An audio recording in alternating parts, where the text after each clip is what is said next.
ñëw ne suñu ay chiffres dañ ko manipuler tout en sachant que am na risque yow ñi ngay séqal ay lebala xaalis ñooñu ne kon lii du réew mu sérieux dootu ñu leen lebalati.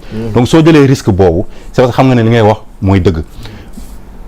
ni ko grand bi waxee léegi dëgg la dina am frémissement sànq maa ngi dégg le ministre Abdourahmane Diouf di ko wax dina am benn frémissement parce que nit choc dina am parce que nit yi suñu gisee ne que Sénégal réew bu ñu jàppee woon réew mu sérieux ils sont capables de faire ça effectivement dina taux yi dina xaw a yéeg et cetera mais man je crois que dans le moyen et long terme day gën a rassurer suñu ay partenaires.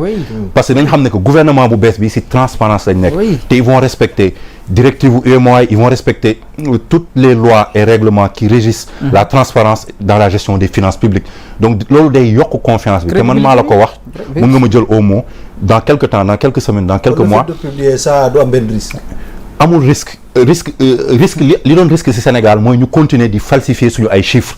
ba mu dem benn niveau boo xam ne dootu ñu xamati fan lañ koy waxee benn niveau bu extraordinaire on allait avoir une explosion de notre dette on serait plus solvable même pour rembourser cette dette là on serait considéré comme un pays qui n'est pas solvable dugg ci zone rouge bi kenn du ñu ñemeeti ñëw fii Sénégal di fi investir wala du ñu leb loolu moo doon risque bi mais wax dëgg bi wax li fi am day renforcer la confiance ni ñii kat ñi fi ñëw. seen jubal jubbante bi lu sérieux la ñii on peut avoir confiance en eux pour nous donner les vrais chiffres en tout moment ba pare pour ramener waat dettu Sénégal bi si benn niveau boo xam ne ce sera soutenable parce que ku bëgg a def une politique de souveraineté mooy nga moom sa bopp da nga war a fexe ba bor bi nga ameel ci bitim réew mu wàññeeku ba dootoo tënkatu si loolu lu bëri. pour financer sa économie te loolu xam naa dinañ si ñëwaat. incha allah li ñuy def ba renforcer économie bi fii ci réew bu Sénégal mais Dieuwrine Ndiassé le temps ñu yegg foofu déjà mooy ponk bi ñu nekk mooy ñu teg la ay tuuma mais fi mu toll nii ba tey weddi woo nooy mën a jàngate itam silence su ñi nga xam te ne ni tudd nañ leen ci coow li yëpp. tubaab bi am na lu ñuy wax de ki na diiree lan. consent waaw jaagi noonu. toll nii bon ñooñu kañ comme waxuñu dañ leen a war a waxloo par force. dina ma rey. ah wala. Baar ku waxul di wax loola. bu par force. buñ ne laa waxal loo da ngaa war a wax. Ndiassé maa ngi reetaan safar la.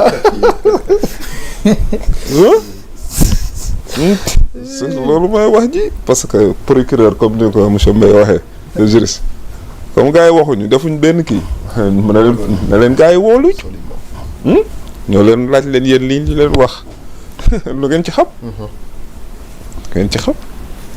tu vois donc loolu la bon je pense que essence yuñ toll nii Diomaye ba mu bëggee jël réew mi comme bale la yoroon fi mu toll nii moom yat la war a yor ah voilà. mais soo amee laaj tamit pour DG tamit nga laaj. man yaa ngi may daj. yow comme ñun fi mu toll nii problème bi ñun dañ ñoo jaay lekk suñu njëg te yëguñu ko. bari yor loo jaay bor te yëguñu ko. boru 900000 te am na fi ñoo xam bañ juddoo ba léegi am nañ 50 ans mosuñu am 500000. ka teg seen ndodd 900000. doy na waat. ba kay fi mu toll nii sama question yëpp mooy. rapport bi avec la justice quoi Macky Sall normalement li nga xamante ni moo doon yoon mooy dañ ko war a jëli fu mu mënti nekk li ma ci xaw a jaaxal mooy barki démb lañ ko fal benn poste bu bees Nations Unies et puis des fois da ngay demander sax est-ce que ay Nations Unies ay FMI ay Banque mondiale duñu ay complices. ah ouais parce que tamit ñoom ay banque lañ ala kulli àll li nga leen lépp di nga leen ko fay. ñoom dañ leen fay moom yaa maquillé woo da nga leen it ñoom seen xaalis banque du perte di nga leen fay waaw ñële tamit xam naa yaakaaroon nañ ni dinañ fi toog ba 2035 comme niñ ko doon waxee. horizon 2035. waaw ba teenu pétrole yi commencé xel ñu couvrir lañu maquillé woon xam nga Macky Sall yàgg naa maquillé de je te le jure même avant ñu koy fal dafa yàgg Macky Sall moom sàcc lañ fal moom 2012 ah yow rëcc ka ne yow 8 milliards dañ ma koo may yow fan nga mës a dégg ak loolu nga may ci foofu ko am na loo xaw a tënk rek yéen. jërëjëf baal mais yéen. te yoonu Sénégal day bañ may. non loolu sax moo amul fenn dañ maa may 8 milliards Ablaye Wade laataa muy nekk président daa mës a am 8 milliards kan moo ko may mën a Ablaye Wade. milliards yi koy maye daal yow. ah.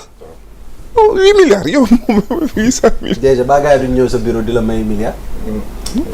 du ma leen ko conseillé. suñ bëggee seen jàmm.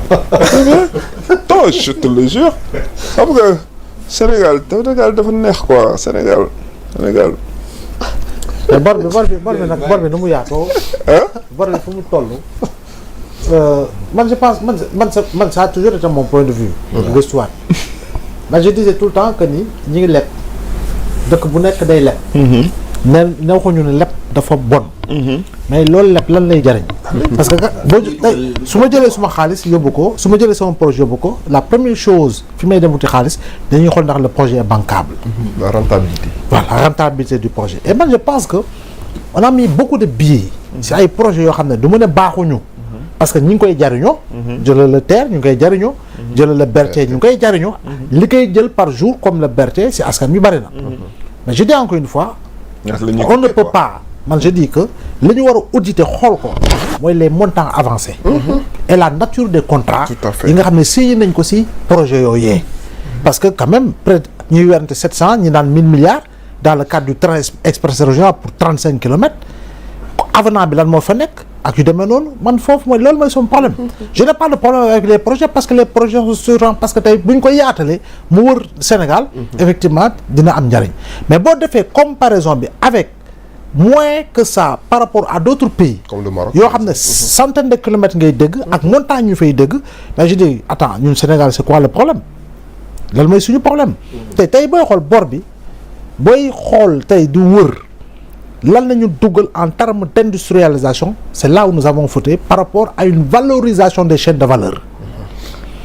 Diouf quand il lançait inauguré le Technopole Abdou Diouf le président Abdou Diouf il disait du Technopole que c'était une future Silicon Valley mais Technopole lan moo fa am lan moo fa am donc ñun man je pense que du ne infrastructure bonne na mais tey jii nii jëlal autoroute Ila Touba c'est à peu près 450 milliards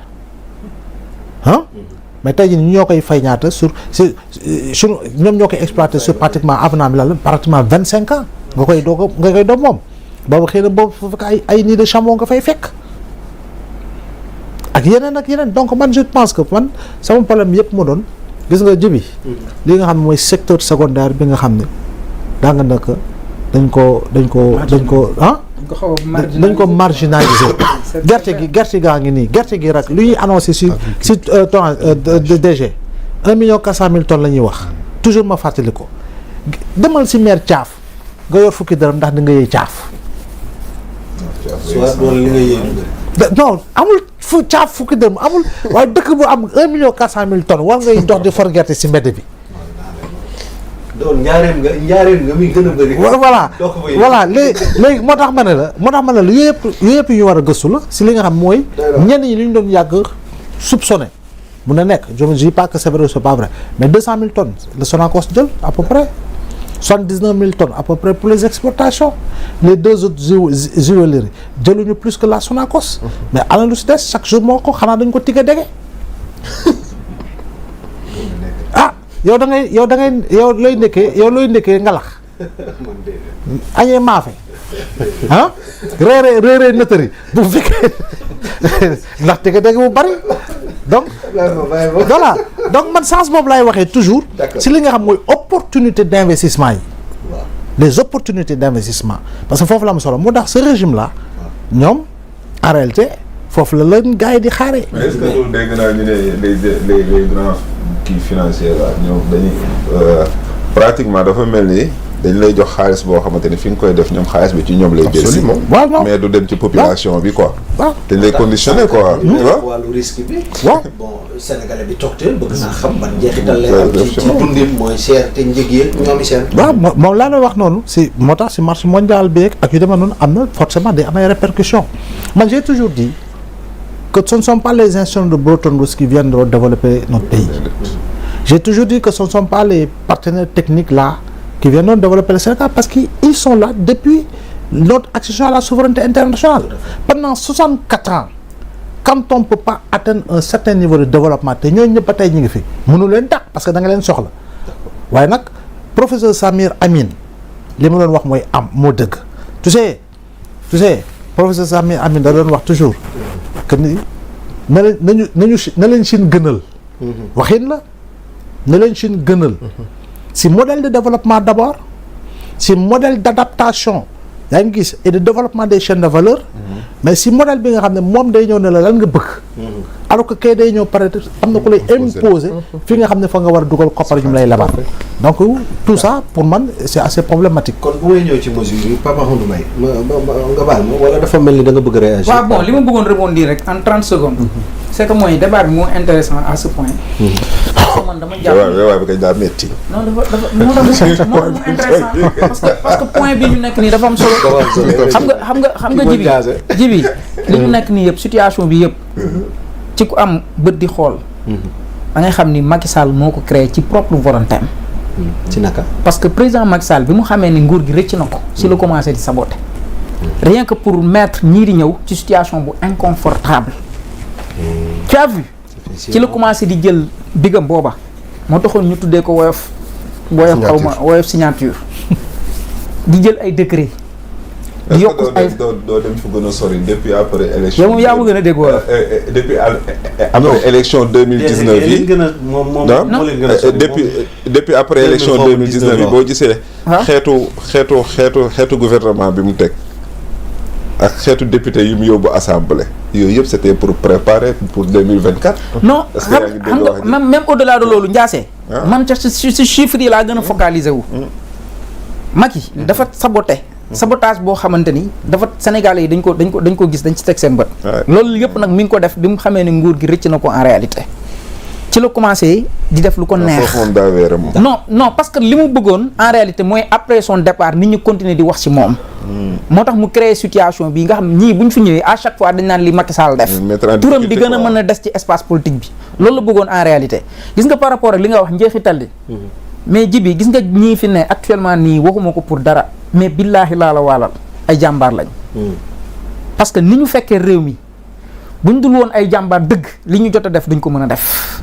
d'accord ndax fi ñu fekk réew mi en réalité réew moo xamante ne dañu saboté def lu leen neex jël ay masse salariale yokk jël ay décret fal ay nit boo demee ci administration bi ñu def ay emploi fictif lu ne ñu def ko jaxase secteur bi yëpp mais malheureusement tey moo tax bi ñu ñëwee directeur wax na ko léegi bi ñu ñëwee tey obligation la woon ci gouvernement bi ñu demoon jëli eurobond yooyu sinon Sénégalais yi duñ survivre le président Macky Sall comment concevoir ji bi bu ñu demee ci économie réew moo xamante ni yow maître say capacité d'épargne dafa faible sa taux de revenu national tekkiwul dara nga dem jël sa dette yóbbu ko ba 15000 nit ñi sax ñu ngi wax 16000 milliards loolu nag mooy am njeexital si dundu nit ñi léegi 15000 milliards yooyu ñu wax la ko ñàkk ko wax yow yaa koy fay man maa koy fay moo taxoon prix flambé wu kon nag loolu dafa nekk loo sabotage boo xamante ni moom la fi gars yi bàkk et il fallait que gouvernement bi génn wax la nga xamante ni noonu lañ def. alors ci wàllu transparence ak responsabilité justement Papa Ahmadou Mbaye le temps ma ñëw ci DG fi mu toll nii donc naka nga yaakaaree ne fi mu toll nii ministre de la justice ndax su ma ko déggee il a promis des sanctions contre les responsables. donc lan mooy les implications juridiques. waaw xam nga le ministre de la justice il a été clair parce que boo xoolee waa li nga xamante ne tey jii les gens de l'ancien régime li nga xamante ne tey jii moom moo leen xaw a protéger sax mooy le fait que le pouvoir en place nekkul dans une logique comme logique bi Macky Sall nekkoon de instrumentaliser la justice gis nga le président de la République Bassirou Diomaye Faye bu instrumentaliser woon la justice jaar ci ministre de la justice parce que am na opportunité yi parce que le parquet bi nga xam ne moom mooy poursuivre c'est un corps hiérarchisé